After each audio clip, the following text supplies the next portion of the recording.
And it is game week for the Buckeyes. So that is where we'll start with Texas. We've talked all offseason about overarching themes, but here we go. We get to overarching. Uh-oh. You stole it. I was about to say it first. All right. Well, that was a pun unexpected. I apologize to Buckeye fans out there. We can start there. And Austin, we'll start with you. Okay. Arch or Julian Sand, both of these guys have not had true in-game reps. I know you've talked a lot this offseason about how people are kind of looking past the fact that Arch Manning has not played that many games and he's coming into the shoe. Yeah, I think that there has been this general assumption nationally that he's going to go out and be a finished product, that he's going to be the #1 overall draft pick next year. And I'm not really sure what that's based on. Is he talented? Of course. Does he have a famous lineage and great genetics? Yeah, no doubt about that. Has he been in the Texas system for a couple years? Yeah.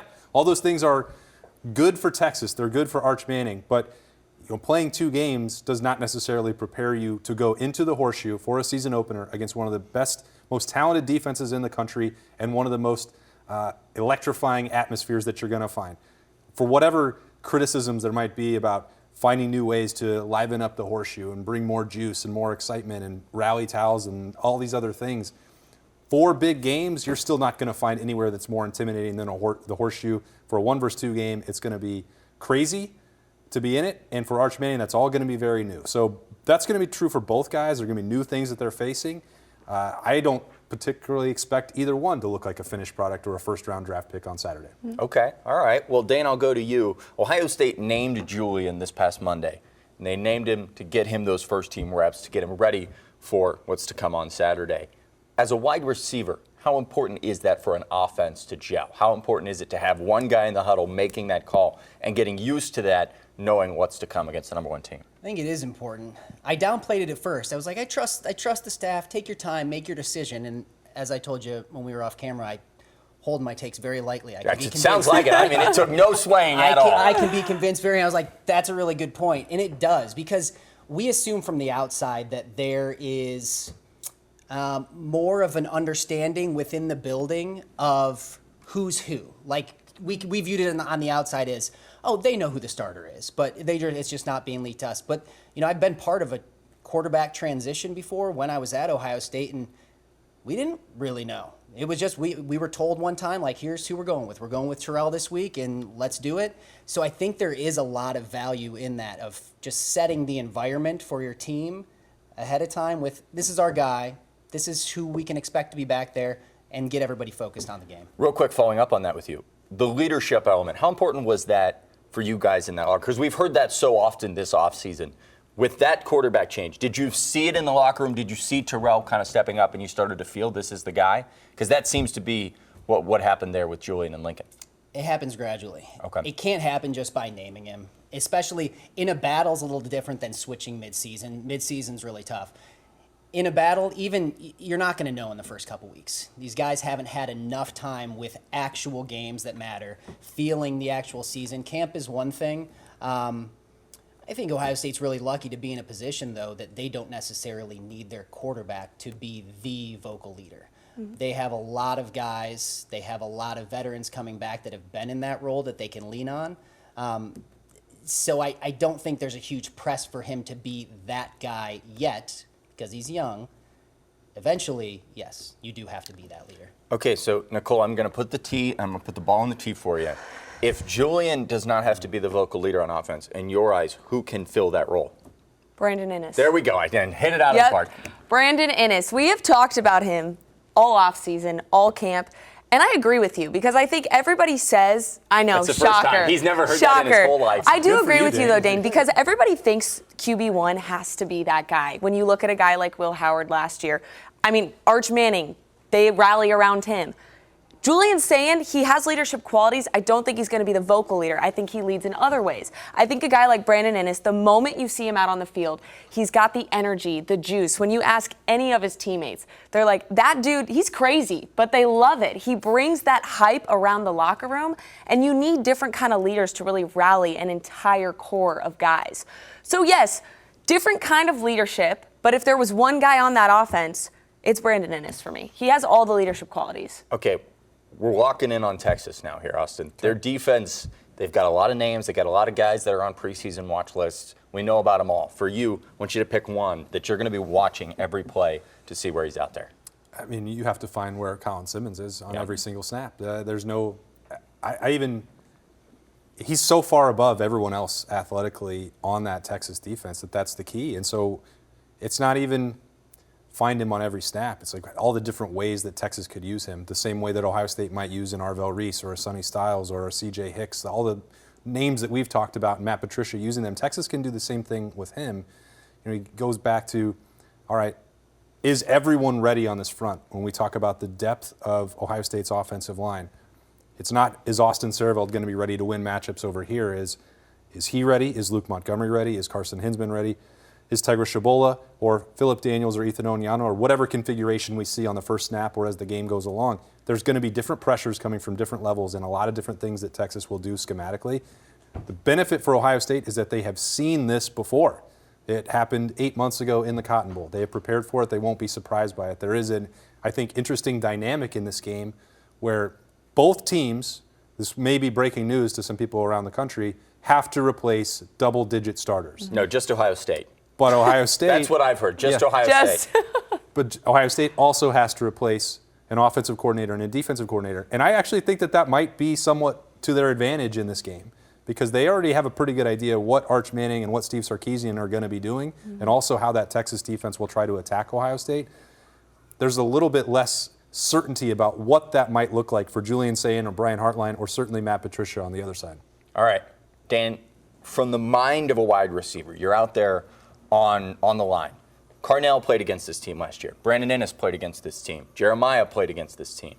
How much does getting a second opportunity against that defense help you? Do you see it better than you? Because he's right. They're not changing coordinators. They're not changing their scheme. There's new players out there, but it's the same team. Does that actually benefit an offensive mind, or are we making too much of that? It's really on the individual level. It would be hard to say that yes, they're gonna recognize everything. Too much is going on, and you got to talk about.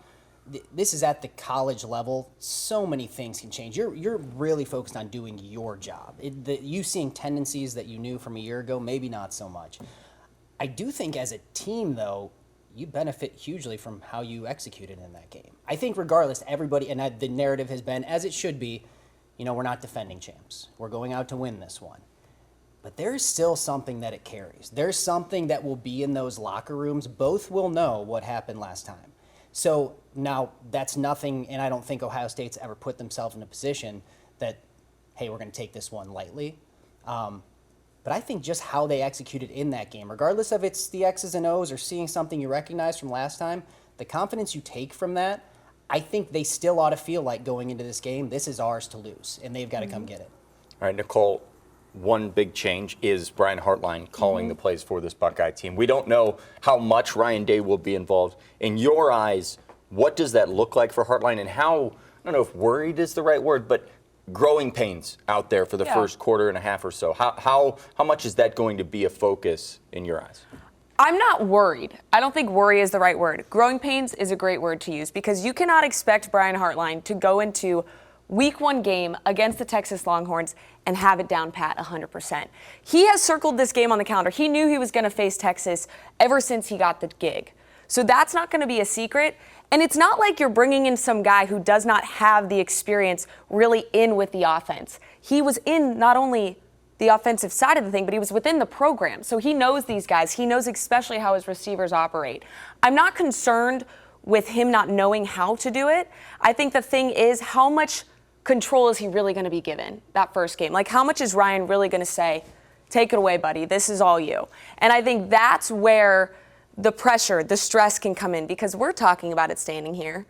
When you're down, I mean, first of all, we don't know yet if he's going to be down there or he'll be down or up in the box. He was up in the box for the spring game, right? But he's been down on the field his whole career, so we don't know. And a big reason why is he's a guy that brings the energy. He likes to get in these guys' faces. He likes to talk to them. You'll see if you watch Brian Hartline on the sideline, the wide receiver that is not in the play is right next to him. And they're talking through everything. So he's very ingrained there. But yeah, he's no, we don't know yet. And I'm not making that call. But like what you just said, you can. Why don't you? Should I call him real quick and be like, hey, this is what I Dane think you won't, should do? because Dane could flip flop the next week. Now I might change my mind. No, but I really do think it would be wrong of us to stand here and say he's going to have it all figured out week 1. There's going to be some growing pains. But I don't think we're going to notice them, if that makes sense. No, I think these are all fair. It's worth noting how, and especially like where there's so many unknowns in college football. I'm going to highlight something great about college football, Adam, for you. Wow. We're talking about a 1-3 matchup. I know it's rare for me. 1 versus 2. We don't Okay. Yeah. we don't Okay. acknowledge the A people. That's just Yeah, the clicks. that's Because exactly. we like it better when it's 1 versus 2. It looks 1 versus 2. cooler. It looks you know? better. It does look Would have made Yeah, it looks history, cool. but you know. See, I don't hold that. We're talking about a 1-2 matchup. There it is. I love it. It was wiped it out of his mind. 1-2 matchup. How many unknowns have we talked about? A million. Like it is so unique to this sport to have these are two of the best teams in the country, as voted by everybody, but brand new quarterbacks. And not even talking like rookie quarterback. We're talking quarterbacks. I haven't even really seen you play before.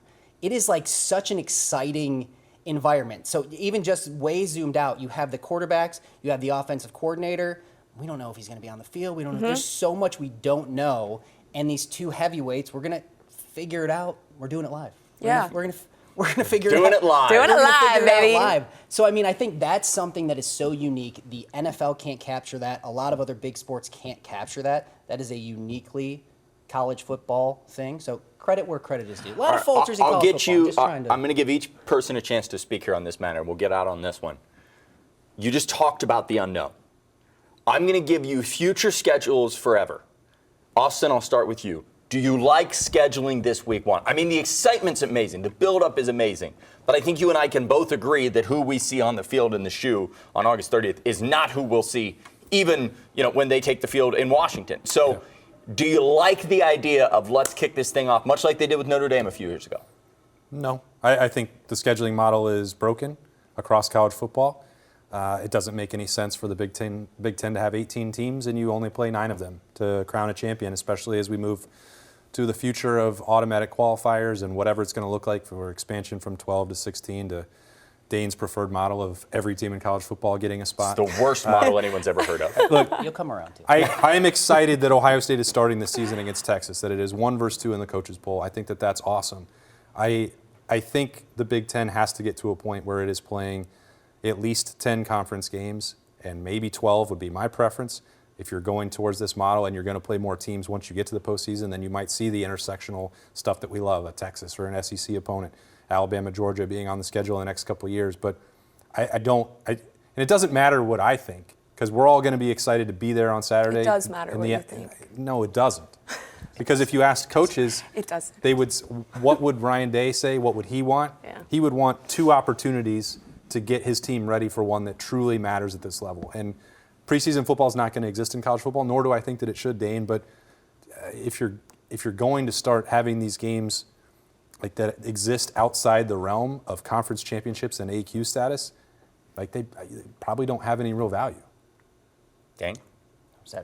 I had to get to a point, Adam, where I'm like, if I'm going with what makes sense, there's too many things that would need to change. Okay. So I'm just going pure off the value of this and how uniquely college it is. I think in all of it, yes, you could. It's not hard to make a league. You just look at how the NFL did it and make it that. And if you want to make it fair and equal, that's how you do it. But so long as you're not doing that, you might as well keep the things that are so uniquely college that everybody loves. And those are why I want a million playoff games. Home atmosphere, games on campus are really fun. And the unknowns are really fun. And so having this big matchup week 1 where we really don't know, yeah, that's just, it's from as much of an unbiased, because, we're unbiased here, opinion as I can have, is like, yeah, that's a really fun and uniquely college thing. As much as they can protect the uniquely college quirks of the sport, I'm for. Nicole? I love it. I love it. And here's why. I love Gets it it. because from our perspective, right, as you're saying, yeah, it's great for fans. It's great for the sport. It's great to have a number 1, number 2 matchup. From the team's perspective, Ryan Day has always talked about the need to grow up. That is making these guys grow up right now, not midway through the season, not 4 games down the line. You need to grow up before we even get to game 1. And I think for a team like this, where so many of the guys went to the league, new starters filling roles, new leaders coming in, they kind of needed that wake-up call to be like, oh, shoot, we're here. It's now. We're facing Texas first. We have no time to waste, no time to dilly-dally. It's game day. It's time. And I love it for these guys. I think it's exactly what they need. Well, Austin, get your boat because you're on an island. Because I love it. I love it too. It is everything you want in college football. I will say it changed dramatically this year, and we're going to have more discussions, and we may touch on this in the next one. The dramatic change that a loss doesn't kill you in this game makes my opinion change on this game. Because at the end of the day, whether it be Texas, whether it be Ohio State, the team that walks off the field is still going to be a top 5 team in the country. When the playoff rankings come out, the committee's going to say, we love that they played. And at the end of the day, what happens in week 1 is not going to be held against you in week 12. And I love it.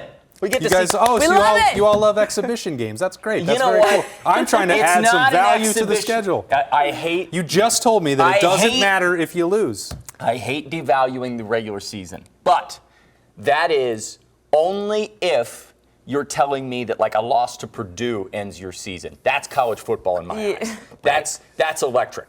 But if you're going to play do you want to watch Ohio State play Akron for the next 6 Right. weeks until we get to a good game? I told you what I wanted. That's what you just said. I You said 12 Big Ten games is what I want You because said, you give don't me play the whole Rutgers, league. give me Northwestern. No. Give me Do you know what those games would Minnesota. have? What? Actual stakes for crowning No, your conference boo. champion. Actual Booing. stakes. But I didn't what think is- we'd get to what- boo. All 3 of you said, oh, it doesn't kill you Hold if you lose. on. Okay, cool. Then what are we doing there? But if Ohio State That's the wins this NFL. game on Saturday, Is not the whole model trying to get That's to not more gonna be professional? None ignored. of them are have one game kill you. So do you love college football or do you want the pro model? Because you're advocating for the pro model. right? No, he's No, I'm advocating No, he's college advocating for football. You college said football. that there was so much wrong with the structure. Logically, you should not be crowning a conference champion when you only see half of the league. You still That's can't get there. off-season But that- talk, Austin. Okay? Sorry. Okay. I said I was excited to cover the game. That's What do you mid-May want? talk, all right? It's What do you here. want? You asked me how I would do the schedule. And I'm telling you what I I would like do your with it. answer, so we're not going to hear it anymore. Great. No, See you guys again for the next one. that's Maybe. You actually can. If you just shift the camera and Yeah, zoom we in, don't have to. You could cut it off right Yeah. now. amazing. It's He is terrible. Austin Ward. Thank you. That's great. We don't have to talk about random drama anymore or come up with things about sign stealing. We could talk about number 1 versus number 2. We talked a lot about this Ohio State offense against this Texas defense. Let's flip it around here. We're going to start with this Ohio State defense going up against Arch Manning and this Texas offense. And Austin, I'll start with you again. What is your concern level for this D-line? We've talked about them constantly. And coming into camp, they were number 1 concern level for a lot of people. Are you still there? I think you have to go into this game still thinking that is the most uncertain part of Ohio State's defense, or maybe even the entire team, I think, if we're being honest. But that is a reflection of the overall depth. And Larry Johnson has said they have enough bodies, and that's true. And Ohio State recruits at a high level, that's true. Larry Johnson doesn't give up on his guys. He can develop maybe at the end of a career for a Tywan Malone or a Jason Moore. You're going to see them perform at a really high level. We're seeing Will Smith Jr. come along and backing up Caden McDonald. But at that top, it's not about can Caden McDonald, Edric Houston, Caden Curry, Kenyatta Jackson, C.J. Hicks, can those guys perform at a high level? I think we all know that they can. It is about the length of the season and then getting deep into a game against a Texas team that was in the college football playoff, obviously, and played Ohio State in the Cotton Bowl not too long ago. They play a physical brand of football. And does Ohio State have enough experience? Can they manufacture that throughout the end of training camp and go into a matchup against Texas and not just have to rely on the top 3-4 defensive ends or 60-plus snaps out of Edric Houston and Caden McDonald in the middle? It's that next wave where you look at it. It's not even so much, Adam, a question about beating Texas. It is about surviving the duration of the season. So I don't know if we'll get a definitive answer on Saturday at noon, but that is still the part of this roster where you look at it and say, is this at the level that Ohio State wants it to be? And we don't know. Okay, Dane, I think there is a little bit of mixed perception here as to what we expect on Saturday. Some people think that this Texas offense is going to come out high-flying, that Ohio State's offense might come out and, as Ryan Day said, let it fly, and this could be a high-scoring game. I don't necessarily agree with that. I think this could be a clunky game. In your eyes, do you think this is going to be 2 good defenses and offenses trying to find their way, or the other way around? I think if it does end up being more of a clunky game, that doesn't bode well for Ohio State. Oh. Because I think they have thrived, and if we just use last year as a example, when their offense is in the mode of we're going to try to score 1,000 points, they've been better. When they cut it loose, they've been better. And there's different players, new quarterback, I get all that, but I think if you name a starter, this is our guy, this is who we're going with, you play offense how you want to play offense. And I think when you get into that, like, well, we would do this, but maybe there's not experience, I don't think that'd be good for either side. But I think particularly with Ohio State, and obviously I've seen more Ohio State, that's the mindset I think this offense is most successful in. The one we are going to try to cut it loose, score as much as we can. We're not playing the conservative, we got a young team game. Mm-hmm. So how do you've been there before. You've been a young guy. You were a child once in your life. You were a wide receiver at Ohio State. Wow. Well done. Well played. Adam, what were you saying? How do you handle the non-clunkiness? How do you handle going into this game and not feeling, I mean, there are a lot of new pieces on both sides of the ball. How does this game not go out there? You mentioned the unknowns before. How do the unknowns not become the game? How do you not let that get to you? It probably has to start from the coaches, which is, usually don't think about it that much, but yes, I guess there's a difference between, is it going to be clunky? Is it going to be this type of game, or are things not going to go perfectly? Because they certainly won't. They're not going to go light it up like they did at Tennessee, maybe. But I think having the mindset that we're going back to it. We're not scared if we have a first quarter that things don't go that smoothly, that we're going to revert into this shell of like, okay, let's hand it here, pitch it. I just don't think that's the DNA that is now the Ohio State offense as it's grown over the past few years. So I think going back at it in-game, coaches saying, nope, we're still calling that. Players know what the shot plays are. Players know that was a risk. If your coaches are still calling it, that injects some confidence into you. So I think it's a commitment to it as much as anything of handling it. Yeah, it's not going to be perfect, but I wouldn't retreat into like a safe game if things aren't perfect in that first quarter. Okay. Going off of that, all we have heard about is Arch Manning, and how he's the number one pick. Although his grandpa says he's not coming back, but he said he didn't tell his grandpa that he was. He said, "Knock it off, Grandpa." Exactly. So, at the end of the day, the expectation for Arch Manning is sky high. Right. But Nicole, he's coming into the shoe. This is the biggest start of his entire career. What are your expectations? You've seen up close and personal this Ohio State defense. What do you think we're going to see from Arch Manning? And do you think that at the end of the day, we're going to look at this and say, wow, yeah, he was everything he was advertised? I have always said since all the hype around Arch Manning started that he has not proved to me that he is the front runner for the Heisman right now. Who is the front runner? Well, I don't really have one right now. I thought you were going to say Jeremiah Smith. No. Honestly, I don't really have one right now because I need to see you out there during the season playing in these top matchups, showing it out there. Arch Manning hasn't done that for me yet, like what you were saying earlier. We haven't really seen him play a whole lot of football. The one concern I do have with Arch Manning that I think he is very good at is he's an incredibly mobile quarterback. Like last season, they would put Arch Manning in to move the chains. And my concern is that, is this defensive front going to be able to rattle Arch Manning? Because he, to a certain extent, he knows how to keep his composure. He's been in some of those situations before, obviously. So my concern is, are they going to rattle his cage? Like Austin said, the shoe in itself is going to be rocking. It's going to be loud. It's a chaotic atmosphere for a young quarterback. But I think Arch Manning has some weapons that people have talked about all season. Yes, he can sling the rock. He can also use his legs and move the chains. I think that also, I'm not concerned about the secondary for Ohio State.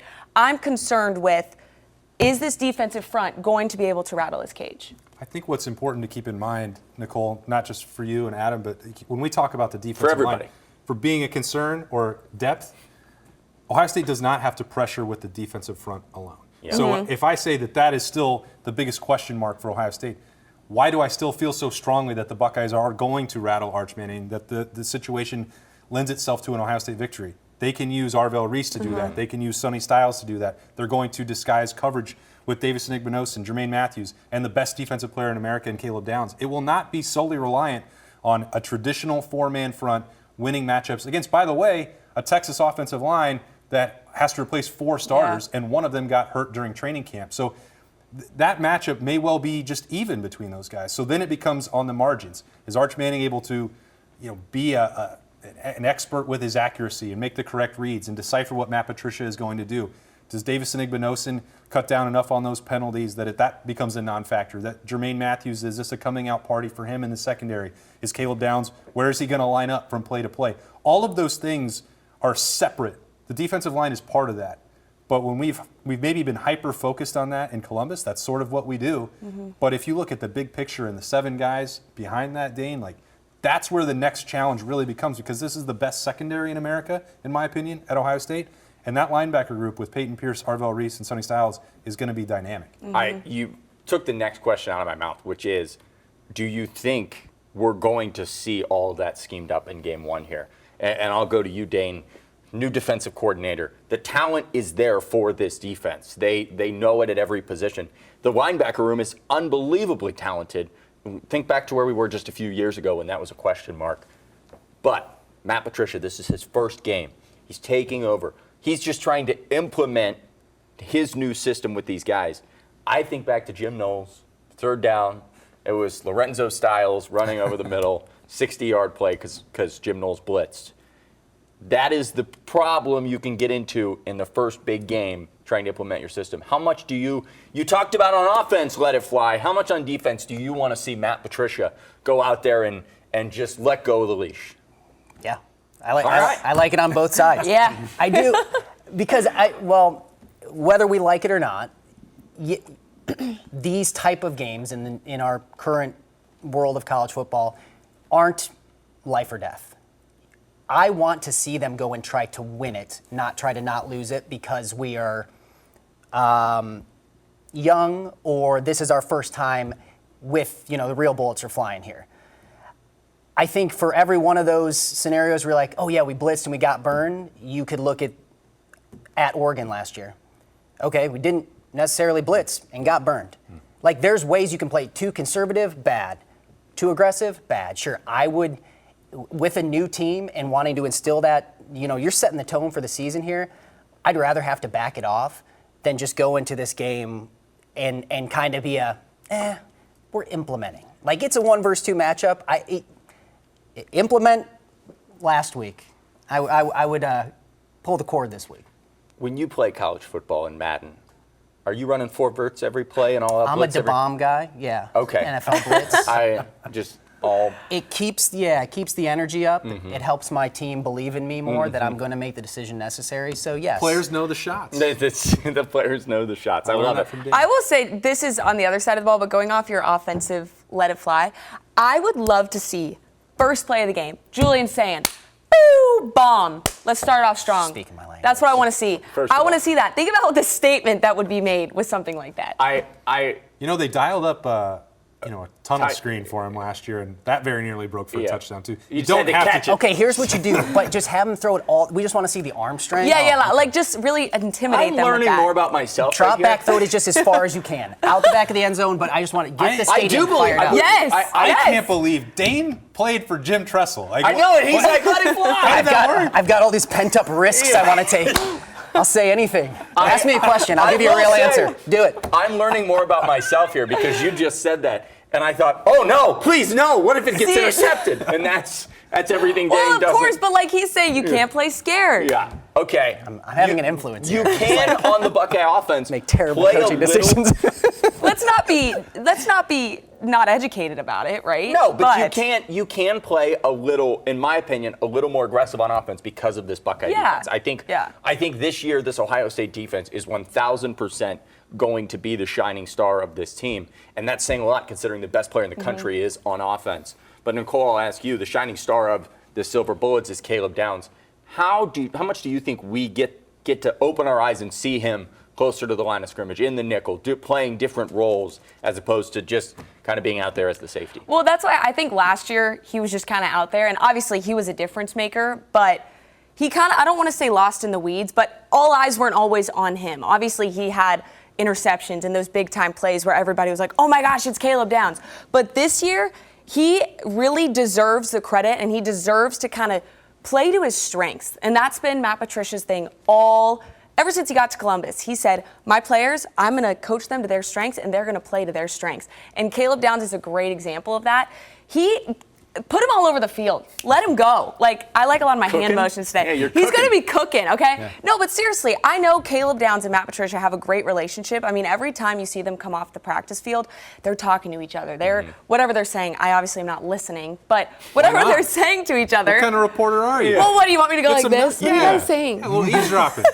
mic sound That this jumps again to my next thing, and Austin, I'll finish with this. And I feel like I've said his name 800 times this offseason, and I'm just so giddy to see how it plays out. I already know what you're going to say. CJ Hicks Yep, there it is. always with Matt Patricia. He is. We're no longer talking about the grand scope of things. We're talking about one game. We're talking about the biggest home opener in Ohio State history.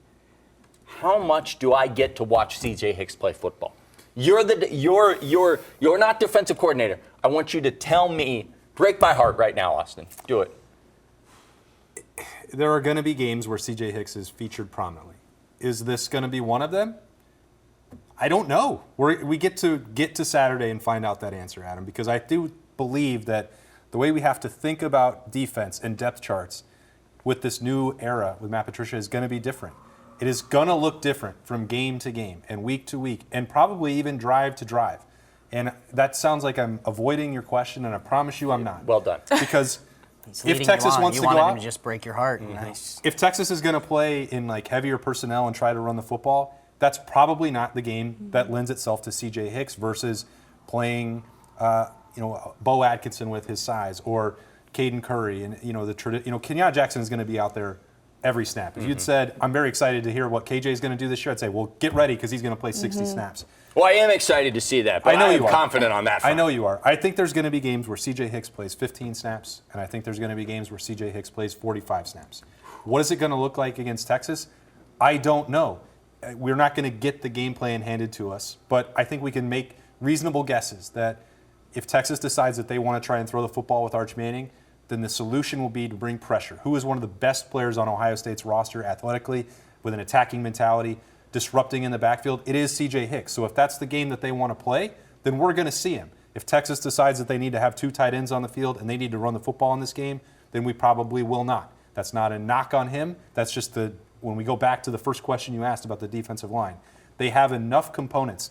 And as Nicole said, when you stir it up in the pot, you can pick and choose. They have the ingredients to do whatever they want. Matt Patricia doesn't have to draft here. He came in and everything was in the kitchen for him to do what he wants and what is best against Texas. So Texas, in some ways, will have an ability to dictate personnel, and Ohio State will match it.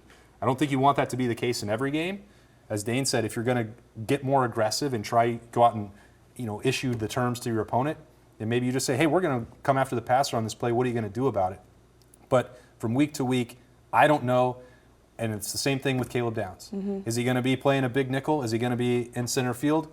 That's all going to change from week to week. And that's the part where I'm most excited about this new regime with Matt Patricia, is that it's going to give us something new to see and talk about every single week.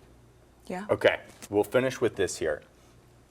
Concerns. This is it. This is our last chance to talk about our biggest concern with the defense going into Texas. And you can throw in offense, whatever your concern is. Mine kind of spans for both, and that is the word we talked about earlier, which is the clunkiness. I think inherently in a football game, in the first game of the year, it's things as simple, and I know this is funny, but you got to remember to bring your socks. It's the first game of the year. There are things that you're not in your routine yet. There are things that worry me. Now, ramp bringing your socks up to 100 times different level. You've got to be in the right place. You've got to make sure that the way that Sonny is communicating with those guys on defense is perfect. This is also a new defense. This isn't even for Caleb Downs, for Sonny Styles, for Arvell Reese, for Kenyatta Jackson. This is not the same guy calling the shots that was back in January 20th against Notre Dame. The clunkiness, I think talent-wise, Ohio State wins this game. I just worry about the clunkiness. And now, the one thing that I get very frustrated when people don't talk about is Texas has the same problem. They don't have a different coordinator, but they got to deal with the same stuff. It's their first game, too.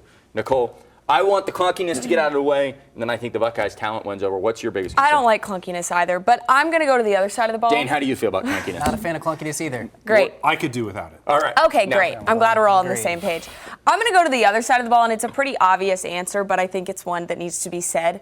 I just hope that this moment is not too big for Julian Sayin, because obviously, like we have said, Arch Manning, this is his first start in college football. This is Julian Sayen's first start. This moment is huge for both of these guys, but I'm just really hoping that he can keep his composure, remember what he knows how to do every day at practice, remember the kind of weapons he has in that receiver room, look to his running backs, look to his tight ends. Just be confident out there. Cool, calm, and collected Julian Sayin, that's what I want to see. I don't want him to get rattled, and I know that's easy for me to stand here and say that, but I just hope that he keeps his composure and it's not too big for him. Dane? Concern would be, this isn't going to shock you, being too conservative. On both sides. And I say that, and this is in defense of that. I'm not saying you actually have to throw the bomb every time, which would be cool. What was the noise you made earlier? Yeah, well, so you don't have to do that every time. But I think at this level, too, and with having a young team, these still are college players. This is a college locker room. When you are coaching in a way that you are calling the plays that maybe are a little risky, you're showing confidence in your guys. So I think if you're looking at the Sunday after this game, you would much rather be in a spot where, hey, we took some shots, we went and did it, than having the murmurs around your locker room that like, why didn't we do anything? Yeah. Why didn't we go here? Why didn't we blitz? Because I've been in those locker rooms. That's a much worse place than losing aggressively. So I do think Ohio State has, I have a lot of confidence in them as a team in bringing that into it. But that's why I kind of advocate. The coaches aren't going to make silly like I would on NFL blitz decisions. Yeah. They're going to make smart ones, but you're showing your guys, hey, we're going. And that is so much, that lends huge throughout the whole season. Real quick. How much do you think what happened last year gives Ryan Day and Brian Hartline a little bit of a safety blanket, if you will? Because I think it's hard to criticize somebody who just went out and cooked for 4 games and won a national title. Cook, you guys baby. Did that at the same time. Won a national title. Do you think that gives them a little bit of the advantage in the locker room to say, just trust us? I think a ton. Okay. I think 2 things on that. I think it gives you a ton of confidence going in. I think as a coaching staff, you're like, yeah, we've done this. What's the harm in doing it now? I think you can have a little bit of trust built in from your players, but also that tide felt like it shifted for this team when they started to do just that. When they went to the Tennessee game and said, all right, here we go. First drive. We're going to go try to win this thing and win it big. So I think like all those things work towards be that. Like go and do that, and even if you lose with that, it's defensible. And you don't lose your team. Because week 1 this is a really tough opponent to have week 1. Mm-hmm. Both teams would say that. But even Texas would have this problem. That same locker room in Texas, they would much rather take shots. You don't want to be in a situation where you're the Sunday after and you play defensive and you're like, that's a bad precedent to set for the rest of the year, much less if you won or lost. And if you're Texas, you're looking at your coach if things go wrong and say, this is 2 straight times, coach. What in the world? All right, your biggest concern. Yeah, I don't really have a concern, Adam, because I know this team is good. Yeah, that is great. Nice. I think that there's intrigue. Okay. Yeah. But I think, like, what is it going to look like, as I mentioned, with the schematics on defense? Not that concerned about that, because Matt Patricia's got some rings that suggest he's pretty good at this and knows defensive football. I think the talent is there. The same is true on offense, but if you're going to go into this game with, as Nicole said, Julian Sayin making his starting debut, and Dane wants to see a bunch of deep shots, you're going to have to protect the quarterback, and you need to have a run game that can complement that. Part of the struggle, I think, that C.J. Stroud ran into at the start of 2021 was that there was not a reliable way to take the pressure off him. He had to be ready to throw for 480 yards in week 2 against Oregon. I don't think that that's a reasonable expectation for Julian Sayin in the first month of starting, nor is that reasonable in any way, shape, or form against a team as difficult and as physical as Texas. So when you look at the backfield, C.J. Donaldson has Power 4 production. James Peoples has a year in the system. Both of those guys are at the top of the depth chart for Ohio State. I believe that they have the ability to run the football against Texas. I've said throughout this offseason, this is probably, almost certainly, the deepest offensive line that Ohio State has had in my 14 years covering this team. They haven't played a game collectively together as a 5-man front. Are they going to be able to win up front against Texas? Again, they have the same caliber of athletes. These are 2 of the most talented teams, bar none, in the country, and they are built in the trenches and then out from there. Ohio State has to win up front, and they're going to have to run the football consistently and successfully to take some of the load off of Julian Sayin to win this game. I think the defense is going to be lights out for Ohio State all year. I think that they're going to be number one statistically again. And I think that they're going to keep this thing manageable just the same way that the Cotton Bowl was. I don't think this is going to be a blowout game. I don't think this is going to be an explosive game. It is going to be a traditional knockdown, drag out, who runs the football better and who dominates the line of scrimmage, and that's the mission for Ohio State. I will say, I go back to the Tennessee game last year, and I made a comment on a roundtable where I said that I think that Ohio State is going to overpower Tennessee's defensive line. And everybody said, you are the dumbest person in the world. Adam, you are so smart for saying Thank you. That's what I wanted. I think that the most surprising part of what comes on Saturday is this Ohio State defensive line overpowering that Texas offensive line. And I think that's going to surprise a lot of people. And I've said this before with you guys. I think this defense, you're right. You said they'll be number one. I think they may, by the end of the year, be better than last year's, which is saying something. You can't be better than number one, Adam. Yeah, You can. You can be can't. number 0.5. Oh, okay. Okay? That feels worse, though. I know it's smaller, but it feels worse. They are the best in the business here. We got Austin Ward. You can hear him on Austin and Berm every day. Snap Judgments, Talking Tuesday. What else you got over there? You got a million things going on. Yeah. You know, Right. I don't know. We just Thursday? talk to What do you do on Thursday? Three things Thursday. Three things Thursday. Bold predictions on Friday. Bold predictions on Friday. Pre-game keys on Saturday. First one of the year, baby.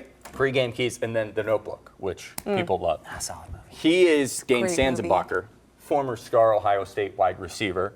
Coolest name in the business. Thank you. You hear him on 97.1 The Fan. She is Nicole Shearin. I could have cut. locked in that she was going to Let me cook. I mean, cook. there was no doubt in my mind we were going to get that motion. I am Adam King. Thank you for watching. Keep it on 10 TV, 10 TV Plus, 97.1 The Fan all week long for your Buckeye versus Texas coverage as we lead up to the biggest opener in Ohio State history.